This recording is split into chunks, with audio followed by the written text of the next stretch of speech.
Well, I'm pleased that Rebekah Brooks has finally accepted responsibility for what happened on her watch as editor of the News of the World, the hacking of the phones of Miliband, for example. But as I said when I called for her resignation 10 days ago, this isn't just about one individual, it's about the culture of an organisation. And when Rupert Murdoch says that News International have handled these allegations extremely well, I think people up and down the country will be thinking that really beggars belief. He should be apologising to the victims of phone hacking. And I hope when he goes before the select committee next Tuesday, he starts taking some responsibility for what happened in his organisation.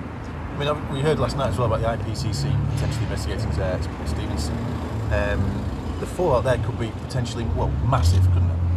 I think it's right to say that Sir Paul Stevenson has questions he needs to answer about his relationship with Neil Wallace, the former deputy editor of the News of the World, and about the judgments he made in employing Mr. Wallace while there were investigations or at least questions about Mr. Wallace. And I'm sure Sir Paul will want to answer those questions in the next few days, and indeed when he appears in the House of Commons next week. News International, of course, are carrying out their own investigation of what went on in the News of the World.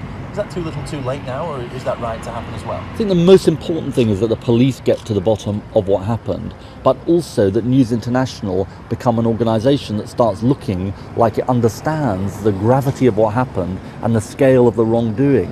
I think people in Britain have been shocked by the innocent victims who have been caught up in this crisis. And I haven't seen that recognition from Rupert Murdoch or his organisation. And as I say, the first thing he should do is apologise to all of those innocent victims. And just finally, Mr. Haynes, the Rebekah Brooks issue. Should she have fallen on her sword a long time ago? Should this resignation have happened weeks ago? I think she should have gone straight away. That would have been the right thing to do. I'm afraid, again, it looks like it was an organisation that hasn't really woken up or understood what happened.